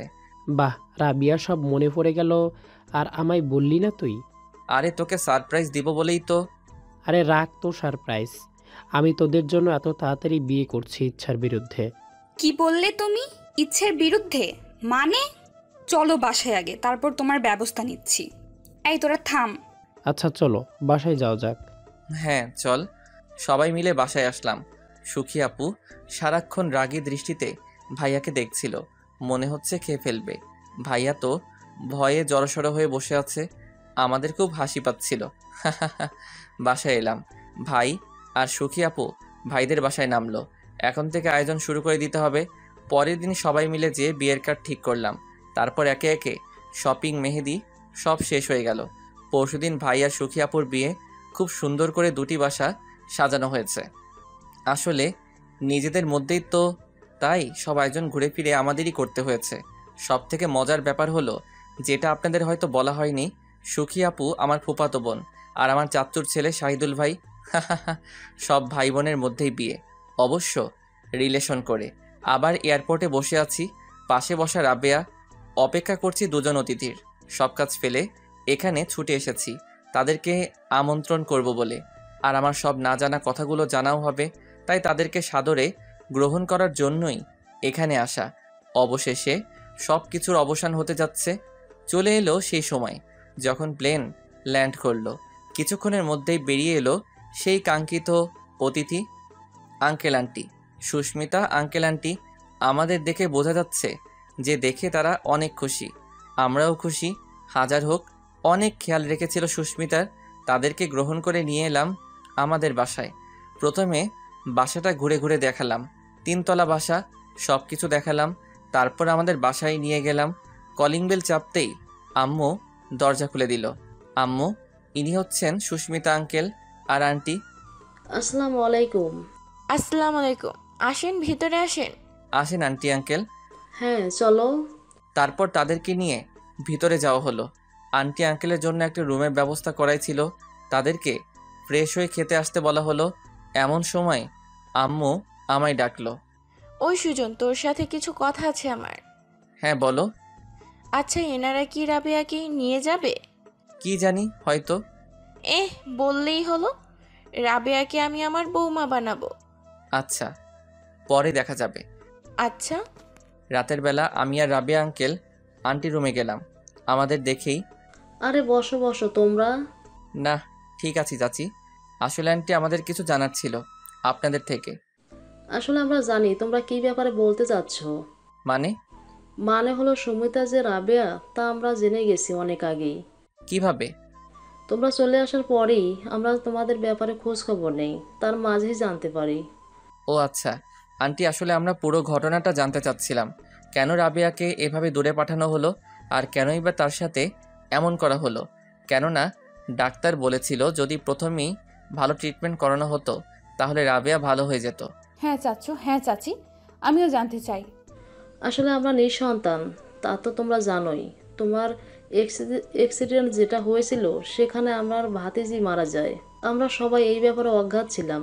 আমরা সেই সময় বাংলাদেশে ছিলাম। রাবেয়াকে যে হাসপাতালে নিয়ে যাওয়া হয় সেখানে রাবেয়া সম্পর্কে কেউ কিছু জানতো না। তার উপর রাবেয়ার স্মৃতিশক্তি হারিয়ে ফেলে। আর আমাদের বাসায় তেমন কোনো মানুষ ছিল না যে রাবেয়াকে দেখাশোনা করতে পারে, তাই তাকে নিয়ে আমরা ইউএসএ চলে যাই। কিন্তু কেন বলা হয়েছিল যে রাবেয়া ছোট থেকে আপনাদের সাথে ছিল? আসলে বাবা, এই বিষয়ে আমরা একটু স্বার্থপর হয়েছিলাম। রাবেয়াকে পেয়ে আমরা সন্তানের পূর্ণতা ঘোষাই, তাই তাকে হারাতে চাইনি, তাই কাউকে জানতে দেইনি। আসলে আন্টি আঙ্কেল, রাবেয়া আপনাদের মেয়ের মতো না, আপনাদের মেয়ে। আপনারা তাকে মেয়ে হিসেবেই গ্রহণ করতে পারবেন, তাই না রাবেয়া? চাচি, আমি তো তোমার মেয়ে, তাই না? হ্যাঁ রে মা। এই জন্য ডাকলেই চলে আসতে হবে, কিন্তু তোমাদের যখন এই মেয়ে ডাকবে। আচ্ছা, আপনারা কথা বলেন, আমি বাইরে যাচ্ছি। আচ্ছা বাবা। বাইরে চলে এলাম আমি। যাক, আমার সব প্রশ্নের উত্তর আমি পেয়ে গেছি। আর কিছু জমা থাকলো না মনে। ছাদে বসে আছি, এমন সময় রাবেয়া এলো। আমি লক্ষ্য করিনি। এই কি ভাবছো? হ্যাঁ, তুমি? হ্যাঁ আমি। কেন, অন্য কাউকে আশা করেছিলে নাকি? না না, তা নয়। তাহলে আমি যে প্রশ্ন করলাম উত্তর দাও। ভাবছি যে সব ঠিক হয়ে গেছে, তাই না? হ্যাঁ, সব তো ঠিক হয়ে গেছে।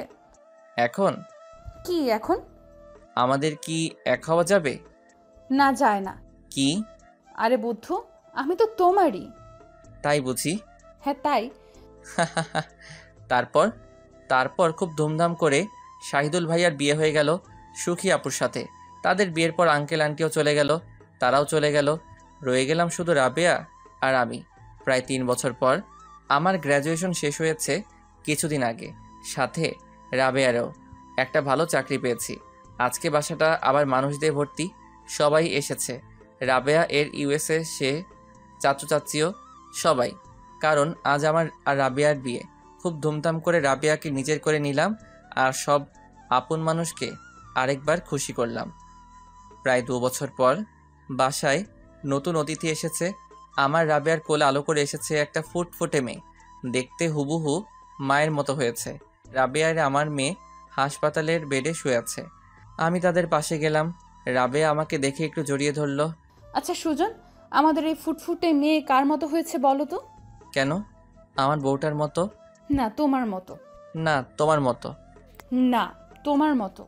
আচ্ছা কারো মতোই না, আমাদের দুজনের মতোই হয়েছে, ঠিক আছে? বলেই তার কপালে একটা চুমু এঁকে দিলাম। ভালোবাসি বড্ড বেশি তোমাদের।